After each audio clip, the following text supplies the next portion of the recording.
What's good, bro? What's good, bro? God bless you. God bless you.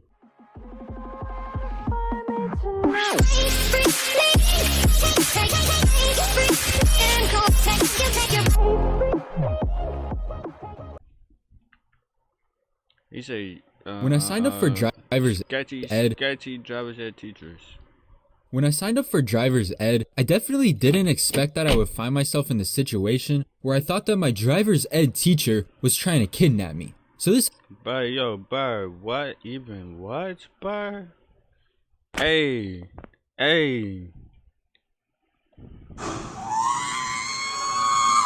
happened a few years ago when I was about 16, and I signed up for this driver's ed class that taught you how to drive and then gave you your license at the end. And What?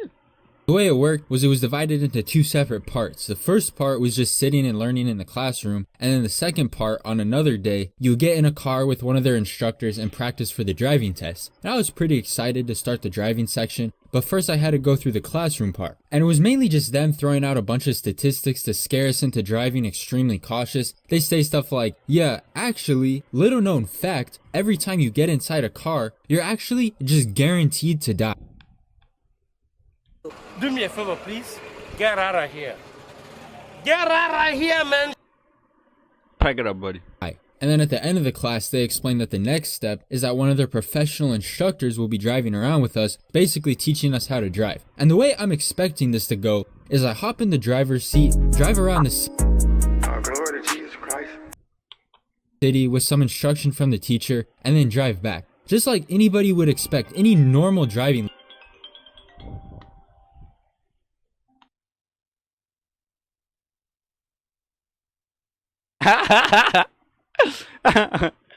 Ah, man, that is funny, bro. Jesus Christ loves you. He said, why you didn't tell me that? That's nothing to brag about. It just took a lot of work, hard work to do it. Lessons to go. And it didn't really go quite like that, but it did start out like that. It started out completely normal. So the day of the first lesson, I get in the car with this dude and he introduces himself. He's like, my name is Mike. I'm like, all right, Mike, let's do this. Now, at first, I wouldn't say red flag, but it made me be like, bro, are you sure about this? Is he asked me how much driving experience I had before today, and I'm like, oh, not really much at all. I've driven maybe a couple times before, and that's it. And I'm still not really used to driving on the regular roads. He's like, okay, have you ever gone on the freeway? I'm like, never.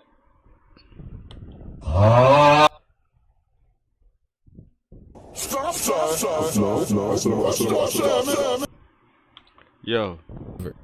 And then like 5 minutes later, he's like, oh look, here's a freeway, quick, turn right. This is the... Quick. Whoa, quick. Whoa, hey, yo. No, yo. Wait. Yo. Wait. the perfect time for you to get some freeway experience. And I'm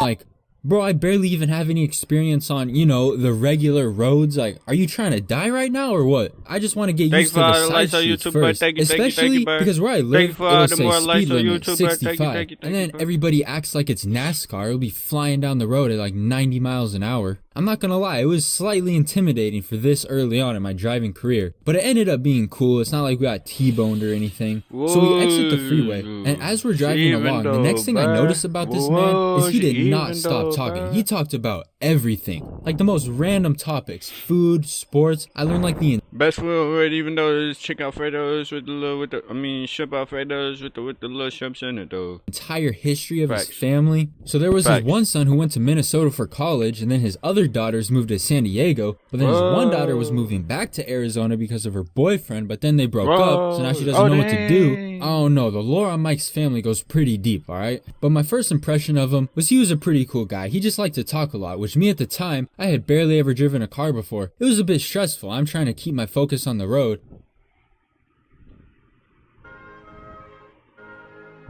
So yeah, Mike, you said what? Oh, you said...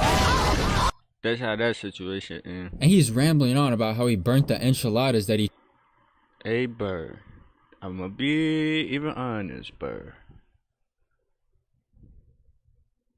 I'ma be even honest, Burr. They look like doo-doo. I'm Pickle Rick! I'm Pickle Rick! That look like doo-doo. Tried to make last night for dinner. And that was another big topic, food. This man absolutely loved cooking, and that'll be important later. And then in addition to all his rambling, he was also really against any car nicer than like a Civic. So a Corvette or something would drive by, and he'd be like, yeah, you see that? That's a horrible investment right Kaboom. Yes, Rico. Kaboom. there. Whatever you do, never buy one of those cars. Do me a favor, please. Get out of here. Get out of here, man. Pack it up, buddy. So between stories about his family and rambling on about random topics and roasting whoever drove by in a sports car, it was kind of a lot going on. So I'm at the point of just trying to tune him out, and we're like 30 minutes into the lesson at this point when he goes, oh, I forgot to ask you earlier, would you mind if we stopped by my house halfway through the lesson? I need to flip my meat. And I'm like,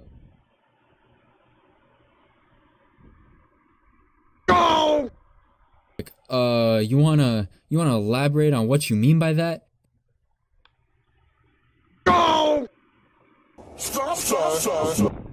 Pause. What do you mean? He said he gotta go flip some meat at his crib, and then you tell him elaborate.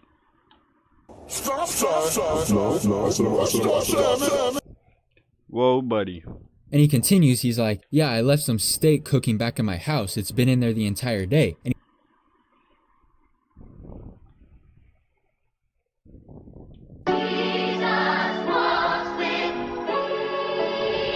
Sincerely, I mean this too. What does he talk about? He left the crib with stuff even cooking? This man needs to even be studied. This man needs to even be studied. he's like, I gotta flip it over so the other side can cook. And then he's So he's not even gonna stop even the cooking process of it?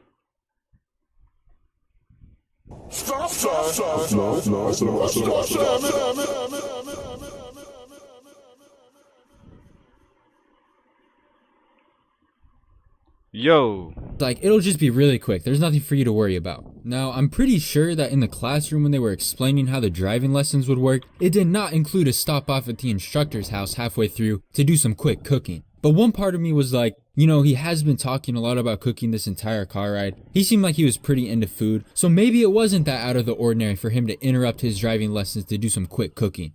But then the other part of me was like, nah, the only reason he was talking about cooking this whole time was to normalize me to the idea that he liked cooking, so I wouldn't even think much of it when we went to his house to check his steak, on some psychology mind trickery type of thing. But then when we actually pull up, he's just gonna tie me up and like hold me hostage in Buddy, where's your parents? his basement or something. And the way he asked if it would be okay if we stopped by his house, he phrased it like a question, but his tone didn't make it sound like I had an option. It was kind of Buddy, where's your parents? demanding, like we were gonna go regardless of what I said. That's how he was coming across. Like his stakes were currently the top priority. He was gonna get to his house one way or another. That was the whole vibe I was kind of getting from him. So I'm like, okay, that should probably be fine. I guess we can stop off at your house so you can flip your steaks. And he's like, cool, it's a bit of a drive away, so let's start driving now. This will be good practice for you anyways. So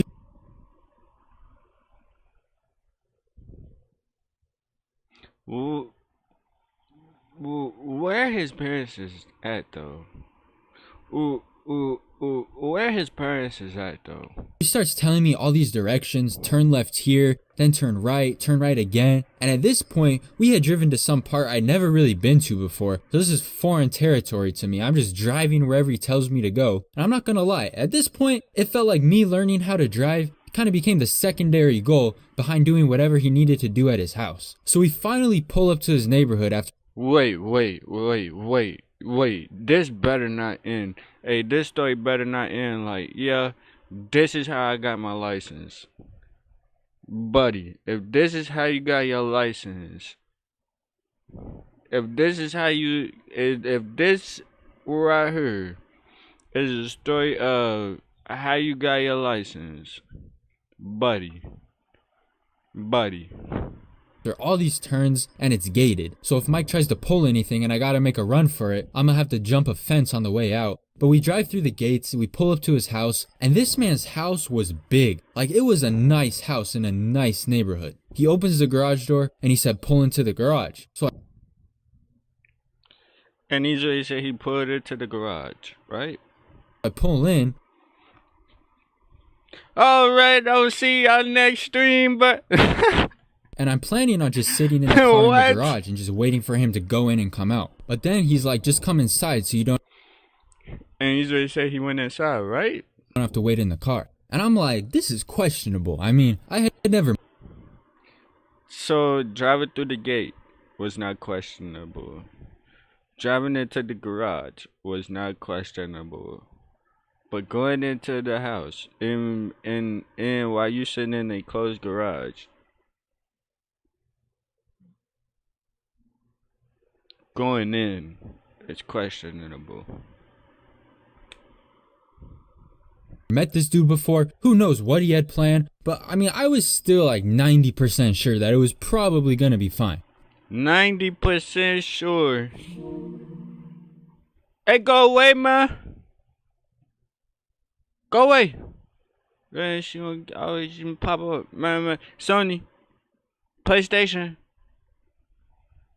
See, but she don't listen when I call her though. Sony, hey Sony. I could call her, she don't pop up. But I'm speaking though, and okay. So he's like, just come inside so you don't have to wait. And I'm like, all right. So I get out, we walk through the garage door leading into the house. And the first thing I see when I... So he went, So he went in.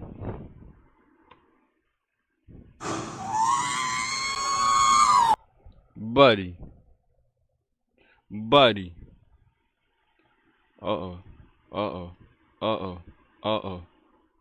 Step into his house is one of those taxidermy things on the wall, but it was just the antlers. And then to the left of that, there was this giant gray animal skin. He's like, ah, yes, this is my elephant skin. I'm like, ah, relatable. And this thing was huge, like, way bigger than I was. It stretched up and down most of his entire wall. And then there was also this weird picture of like some animal getting hunted. Just not your typical everyday wall decorations, right? So I'm looking at this wall and I was about to ask him like, is there any chance that the meat you came here to flip you hunted and killed yourself? Because this man just had dead animal parts just chilling on his wall. But anyways, he's like, follow me this way. So we're walking through his hallway of this huge house, big TVs on the wall everywhere. Neither of us are talking, it's dead quiet. And at this point, I'm making a mental map in my head of all... He did not even have to make no mental map. He could have just, let me think. Not went in. Do me a favor, please. Get out of here. All the possible escape routes in case Mike tries to pull a fast one on me or something. Oh! And you gotta understand why I'm a little distrustful of this situation. A little? Stopping off at some random house I've never been to with some dude I've never met before was not in my plans for that day. Apparently, his stakes were that important though. I mean, this dude was sketching me out. But we finally walk all the way through his house into the kitchen, and to my relief, he actually started doing some stuff with a pan that was in the oven, and I'm still keeping an eye on him, but I'm finally starting to relax a little bit, like the meat needing to be flipped wasn't just some made up cover story, there was actual steak that he was actually flipping. So I'm not as much on edge anymore. So he finishes his cooking thing, flipping his meat, we walk back through the hallway, get back in the car, and then continue driving around. Now, even though he didn't try to trap me in his house and kidnap me or anything, what a weird and random thing for you to interrupt your driving lesson for. I mean, hey, I hope his steaks turned out right, but I'm pretty sure that the people who employed him would not be too happy if they found out in the middle of the driving lesson he was just taking people into his house to show them his animal skins and do some quick cooking. But in any case, Mike ended up being a pretty chill guy. I drove with him a couple more times after that as well. There were no more stops off at his house, so that was a one-time thing. I just continued to learn more about his family and his cooking and whatever else he decided to ramble on about while I'm trying to drive. Mike, if you're watching this, you had me freaked out there for a second. Maybe don't go doing that to any of your future students. Hey, what's up guys? I hope you enjoyed today. Then he show his face. Hey, Mike gonna get you, bro. He go drop kick you, bro. Today's animation. If you did, leave a like button or leave I don't even know what I'm trying to say. Hit the like button. There we go. But at the end of the next animation, I was thinking about doing like a little mini Q&A at the end of it. So if you got any questions about whatever, anything in general, just leave a comment down below. Or you can DM me on Instagram too. So I'll be checking those DMs out. And yeah, thank you guys so much for the great year. We almost hit 250,000 subscribers, which is actually crazy. Hey, shout to him. Hey, shout to him. Hey, you know what we even do over here, though, bro? We reason to this good words, though, bro. So we just read Acts 11, we read Acts 12. And we started in chapter 1, verse 1. It was about this time that King Herod arrested some who belonged to the church, intending to persecute them. In verse 2, he had James, the brother of John, put to death with the sword. In verse 3, when he saw that this met with approval among the Jews, he proceeded to seize Peter also. This happened during the festival of unleavened bread in chapter 4. After arresting him, he put him in prison, handed him over to be guarded by 4 squads of 4 soldiers each. Herod intended to bring him out for public trial after the Passover. Verse 5. So Peter was kept in prison, but the church was earnestly praying to God for him. In verse 6. The night before Herod was to bring him to trial, Peter was sleeping between 2 soldiers, bound with 2 chains. And sentries stood guard at the entrance. In verse 7, suddenly an angel of the Lord appeared, and a light shone in the cell. He struck Peter on the side and woke him up. Quick, get up, he said, and the chains fell off Peter's wrists. Hey, bird, don't give up. Hey, bird, don't give up. You got this, and I will see you even in the next even video. God bless you, dude. And God bless you, dude.